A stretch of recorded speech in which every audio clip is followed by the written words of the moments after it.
month for me personally, and I'll tell you why. 9 years ago, on the 3rd of February, 2016, my father passed away. And 39 years ago, on this very day, my mother passed away. My parents were very hard-working people. My father had 2 jobs. During the day, he was a metal shear operator, operating metal shear cutting sheets of metal for aerospace parts. He also had a second job as a school bus driver for different yeshivas and synagogues all throughout Brooklyn. My mother worked at graveyard shift in the hospital. She worked in the housekeeping department. But she did her job proudly. Both of them fought very hard, even though they were immigrants from another country, to become naturalized citizens. Both of them put me through a private education, taking every penny they had to give me the very best that they could. They watched their son, even though I lost my mom in high school, but my father watched his son go on to college, to go become a president of the Haitian Student Association, to become a dorm RA, to become a teaching assistant, to start up an undergraduate chapter of Phi Alpha Delta Law fraternity at my college, to pledge the Omega Psi Phi Fraternity Incorporated in 1992, one of the greatest honors in my life. And as you've heard through many people here, I'm not even going to go into my education because I think it speaks for itself. I don't think you want to hear about the guy with 9 degrees who also owes no student loans.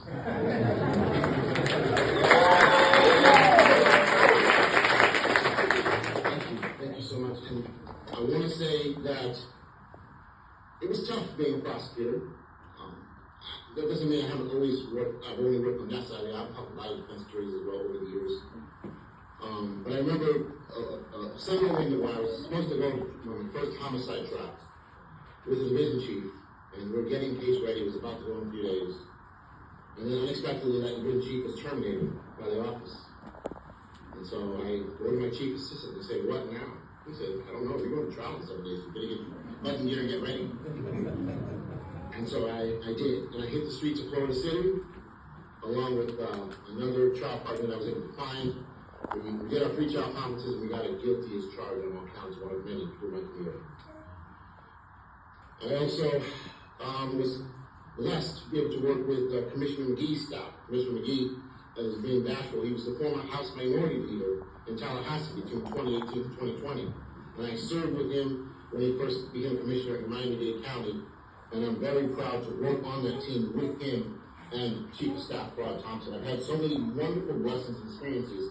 And so now we come to here, where I found myself on the campaign trail with greats like our soon-to-be Chief Judge Carolisa Phillips, Judge Catherine McHugh, Judge Stephanie Moon, and of course, our now Judge Zangioni and Friedman and Pepper, who won their elections, even though I had to go on beyond them and do a runoff election, a ruling runoff election. But, you know, even with the critics that I had on the campaign trail, the great Malcolm X once said, if you have no critics, you'll likely have no success. In other words, there's always going to be adversity. There's always going to be pushback. But there is a mighty God out there. And there's so many people that helped me along the way. So many churches. I won't try to do the rundown name by name, but I know there were so many churches, so many pastors. Pastor Davidson, Senator Osgood, Deacons Friedman and Smith, also my fraternity brothers with the Sigma Alpha chapter, with the Zeta Chi chapter, with the Eta Nu chapter. Also many wonderful people like Dr. Alvarez, State Rep Marca, as well as Commissioner DiNapoli. Judge Rosa Rodriguez, who came here to see me here today, even though she's been retired for many years, but she said, I am going to see my Woody get robed.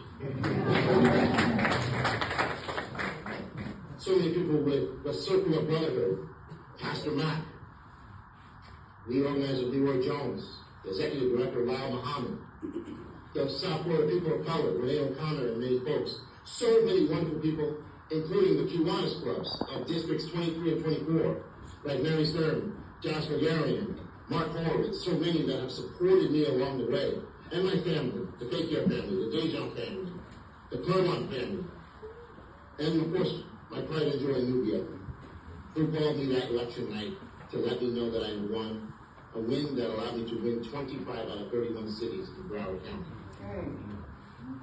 And I also want to thank my judicial assistant, Lynette Merritt Locke, who has been there beside me through this transition period and who I cannot do anything with unless she's there by my side to keep me organized. So I want to end on this note. There's so many that have come before me that I have to follow behind. The judges like T.J. Bennett, judges like the retired Delina Holmes, judges like the retired Zebedee Wright. So many judges, great judges that have been here that I have to follow in their footsteps and they're tough act to follow. But I'm up to the job. Retired Judge Mary Red Robinson. So many. And they say the human life has about 2.5 billion beats in a lifetime. So the question I ask you is how many heartbeats will you dedicate to something that you're passionate about? Toni Morrison, a famous author, once said, "What's the world for you if you can't make it up the way you want it?"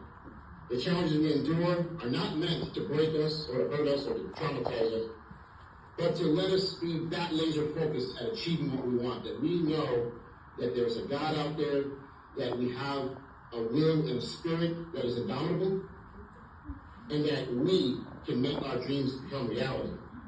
We face this. And for me, personally, I face it with what I believe are the principles of my fraternity, manhood, scholarship, perseverance, and uplift, that we are going to live our very best lives. We are going to leave a legacy for the generations behind us. And I thank you so much